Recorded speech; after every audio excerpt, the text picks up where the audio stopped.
et malheureusement des victimes collatérales. Tout démarre dans un bureau puisqu'il agresse et tue mortellement une première personne, une femme, qui est un agent de police. Ça, vous le confirmez? Alors, je confirme qu'il s'en prend à un fonctionnaire de police dans un bureau. C'est ça? Je ne peux pas vous confirmer qu'il s'agit d'une femme. Je me répète, il y a des versions contradictoires dans la chronologie. Non, mais c'est important parce que c'est... Dans la chronologie des personnes qui ont été tuées, je n'ai pas tout à fait les mêmes informations et je ne les donnerai pas parce que je pense qu'il faut être prudent par rapport à ce qui se passe en ce moment. On a quand même le ministre de l'Intérieur, le Premier ministre et le Président de la République qui sont sur place. On est encore à chaud. Une chose est sûre, c'est qu'il y a effectivement une policière qui a été tuée.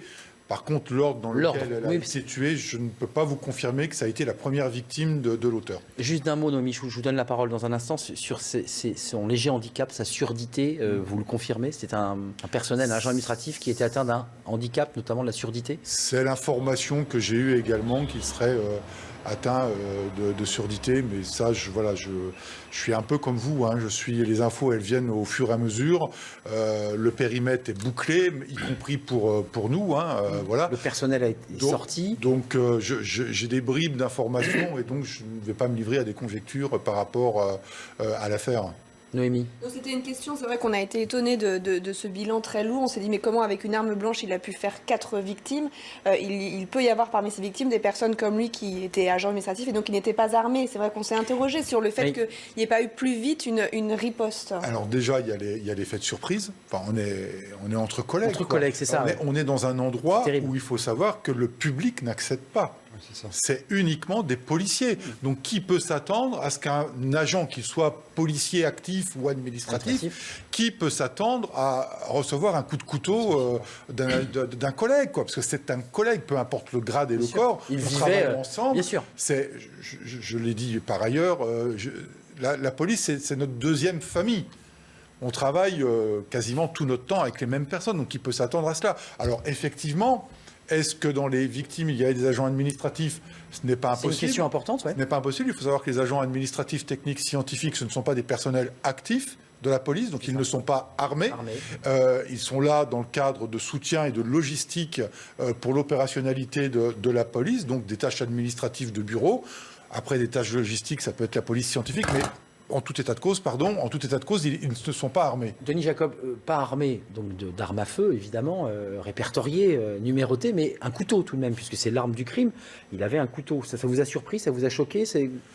Surpris, bien sûr, ça nous surprend. Non, mais le fait d'avoir un couteau sur son lieu de travail qui puise, c'est un couteau qui... Il faut savoir que nous sommes donc des agents habilités par le ministère de l'Intérieur, que nous avons un badge d'accès à notre lieu de travail, donc on y accède entre guillemets, librement, puisque la préfecture, c'est quand même, comme tout site institutionnel, sécurisé. Il y a des contrôles, il y a des portiques, il y a des détecteurs. Un couteau en céramique, c'est pas détectable. Ça bite pas au portique, c'est pas métallique.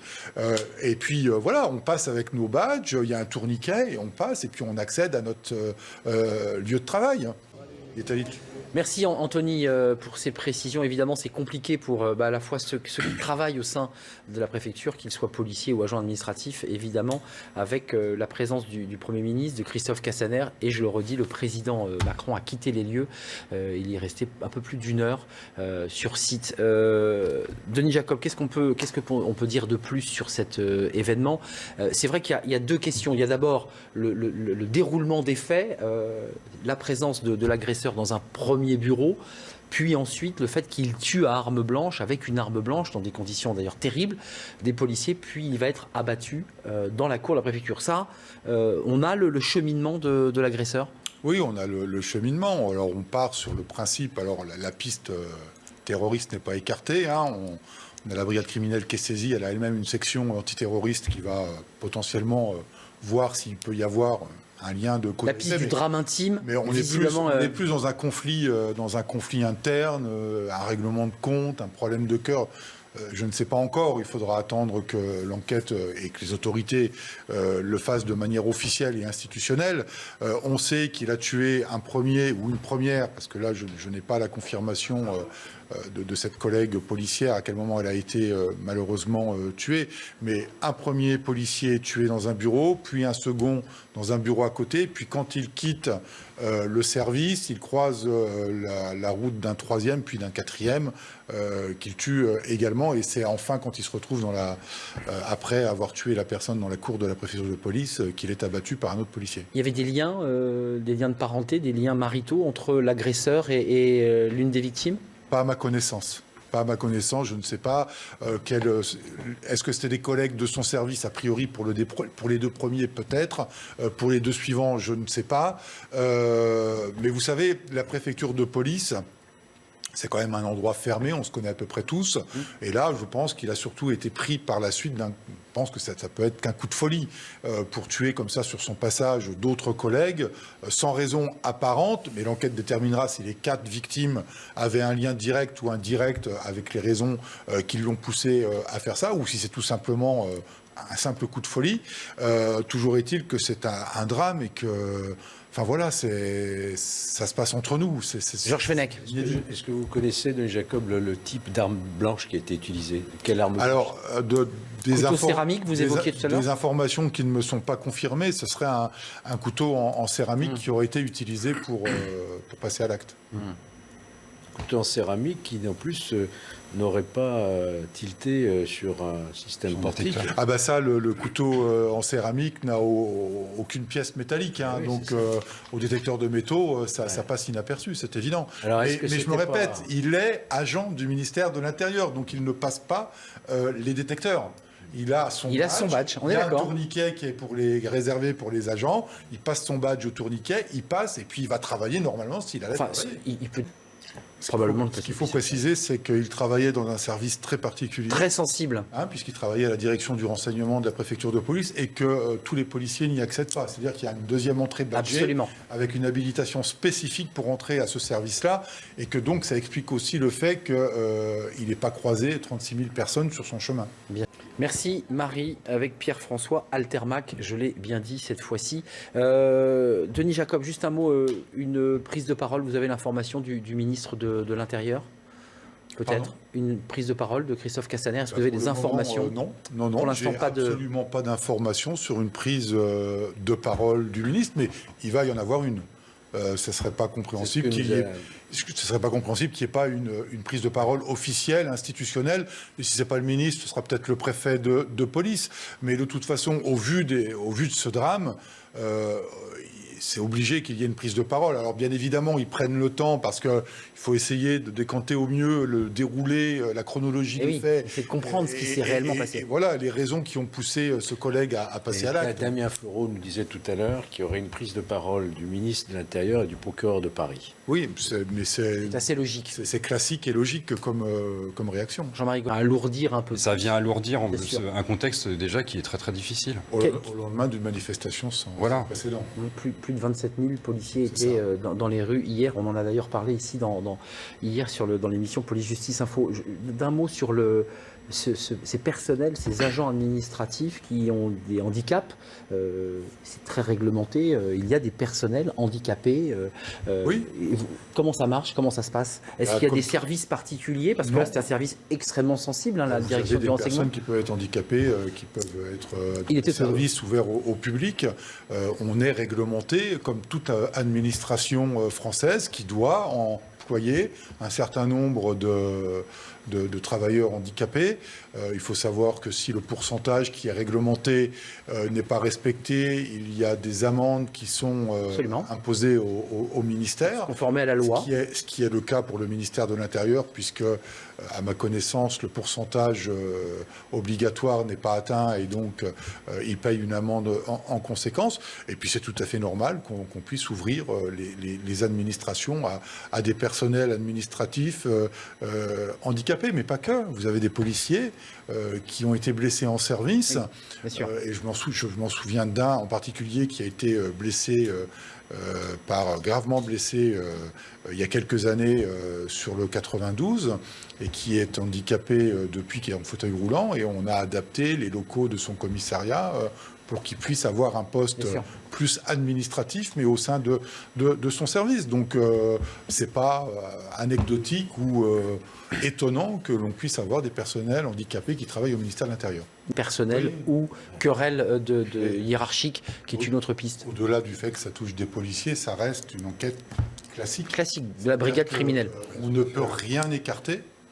On ne peut rien écarter tant que l'enquête n'a pas avancé.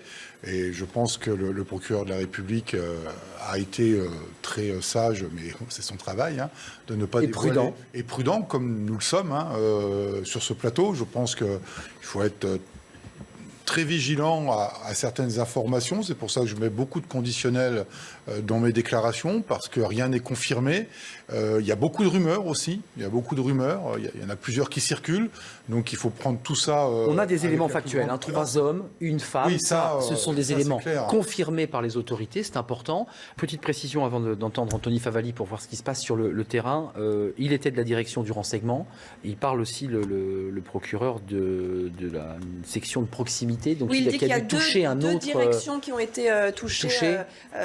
Donc il y a plusieurs directions. Donc tous n'étaient pas membres de cette direction du renseignement, ce qui est une autre information Il y avait précise. donc la direction du renseignement et la direction de la sécurité de proximité. Ça, c'est les collègues, ce sont des dommages collatéraux de collègues qu'il a croisés sur sa route après avoir quitté le service de la DRPP. Sécurité de proximité, c'est quoi exactement pour avoir une précision sur Sécurité publique. public, c'est ça, c'est la voie publique. Oui, c'est ça. D'accord, Et d'accord, non, vous mais c'est avez important. vous avez plusieurs directions au sein de la préfecture de police. Je ne vais pas les énumérer, mais Oui. vous avez la DRPJ, vous avez la DSP, La vous police avez la DESPAP, vous avez la judiciaire, DOPC. Enfin, bon, les téléspectateurs ne connaissent peut-être pas la Comme signification. ils ont entendu la DOPC depuis les Gilets jaunes. Des acronymes, mais voilà, c'est toutes les directions qui font la police parisienne. Voilà, une perquisition est en cours et cette perquisition, elle est très importante, Denis Jacob, parce que c'est vrai que ce type de perquisition, c'est la saisie des ordinateurs, c'est comme on dit faire parler les disques durs. Ben, ça va permettre tout simplement d'orienter l'enquête. D'orienter l'enquête, si c'est une raison extra-professionnelle, ça déterminera effectivement les raisons pour lesquelles il est passé à l'acte. Ça peut aussi déterminer, si c'est au sein de la profession, pourquoi il est passé à l'acte. Peut-être qu'il a laissé un courrier électronique, peut-être qu'il y a eu des échanges mails avec ses collègues, avec sa hiérarchie. Enfin, voilà. Son téléphone, son ordinateur. Son téléphone. Enfin, la perquisition a pour but de faire avancer rapidement l'enquête d'un côté comme de l'autre. Est-ce que vous avez l'information? Non, et Noémie a tout à fait raison de dire que ça évolue dans les versions, et c'est ce que j'ai dit en premier propos quand je suis arrivé sur votre plateau, c'est que nous avons beaucoup d'informations contradictoires, des rumeurs. Donc la prudence. Des rumeurs, et donc la prudence s'impose à nous. Oui. Merci Mario Bazac en direct de la préfecture de police. On vient de l'entendre, donc le ministre a quitté les lieux. Et puis l'enquête, Denis Jacob, Noémie Schulz, Georges Fenech et Jean-Marie Godert, l'enquête se poursuit. Et évidemment, les minutes qui vont suivre sont très importantes, puisqu'il y a une perquisition au domicile de cet homme. Et puis sa femme est en garde à vue. Donc on va peut-être en savoir plus dans quelques minutes. C'est important ça. Ah, mais c'est d'autant plus important qu'on a aussi besoin d'avoir des réponses sur le passage à l'acte de notre collègue. Enfin, Jean-Marie Godard le disait très bien, on a une vive émotion, enfin, là, il y a un choc, parce que quand ça vient de l'intérieur, c'est encore plus traumatisant que quand on est atteint dans le cadre de nos missions, même si ça reste toujours dramatique. Et donc, plus on ira vite dans l'enquête, et plus on aura des éléments de réponse à apporter à nos collègues, à la préfecture de police de Paris, qui sont en attente de savoir pourquoi il y a eu ce drame. Juste un mot, la DRPP, la direction du renseignement de la préfecture de police de Paris, ça sert à quoi? Ça marche comment? Alors, la direction du renseignement de la préfecture de police, si vous voulez, c'est un petit peu la petite DGSI de la PP. C'est ça. Voilà, donc il y a 11... Comme avant, il y avait la RGPP qui était concurrente des autres RG. La DRPP, c'est le nouveau nom de l'ancienne... RGPP. RGPP. C'est ça. Hein, il y avait 12 sections historiquement, mais la 12e section a été supprimée, a été transformée en ce qu'on appelle la SDLI, c'est la sous-direction de lutte contre l'immigration. Donc il y a 11 sections, et il y a chaque section est sur un domaine particulier de renseignement. Donc il y a extrême gauche, les mouvements Black Blocs, vous avez tout ce qui est hooliganisme, vous avez aussi l'antiterrorisme, voilà, et puis tout type de mouvance existante sur la plaque parisienne. Roger Marion et Denis Jacob, la brigade criminelle donc, est saisie de cette enquête, mais le procureur l'a dit, il y a un lien et une alerte du parquet antiterroriste. Donc aucune porte n'est fermée au moment où je vous parle. Hein. Vous avez ces informations-là. Oui, enfin Roger Marion est plus spécialiste que moi dans ce domaine, mais à ma connaissance, la brigade criminelle dispose d'une section antiterroriste et voilà, et s'interdisent rien dans le cadre de leur enquête. C'est ça. Oui, vous le Oui, disiez c'est tout à ça, l'heure. on n'a pas besoin de ça. Enfin, on a une vague de suicides sans précédent depuis le mois de janvier. 52 suicides. On a une augmentation des problèmes de conditions de travail. Je ne vais pas rentrer dans la liste à l'après-vert de nos revendications. L'actualité fait que ça passe au second plan, mais les conditions de travail sont de plus en plus difficiles. Voilà, avec tout ce que l'on vit à l'extérieur, depuis maintenant 46, bientôt 47 semaines, Jean-Marie Godard le dit très bien, on n'avait pas besoin de ça, quoi. Enfin, ça rajoute à... Des policiers voilà, touchés. nos collègues sont à fleur de peau, ils en peuvent plus, et puis ça se passe ça en interne, quoi, entre nous. Denis Jacob, je mets vraiment un conditionnel et cette hypothèse, puisqu'on le voit depuis 2 heures maintenant, il y a plusieurs pistes possibles. Le drame personnel, le drame intime, mais aussi possiblement la radicalisation. Si cet homme s'était radicalisé, cette affaire prendrait une toute autre dimension. Bien évidemment qu'elle prendrait une toute autre dimension, d'autant que l'on sait qu'il y a certains... voilà, c'est pas un secret. Il y a certains policiers qui sont radicalisés, qui font l'objet d'une surveillance accrue. Voilà, on n'est pas à l'abri qu'on ait un individu qui sorte comme ça. Voilà.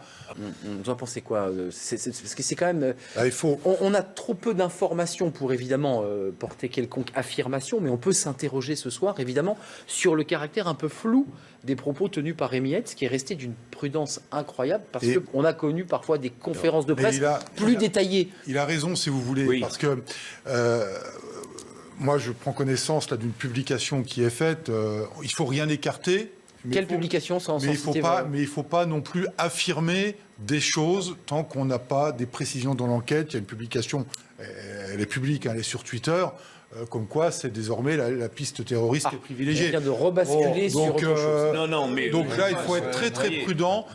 Les fake news et les infox, les réseaux sociaux. On le dit depuis 2 heures, il y a beaucoup d'informations contradictoires. Mais le problème, Arnaud, c'est que ça jette une paranoïa.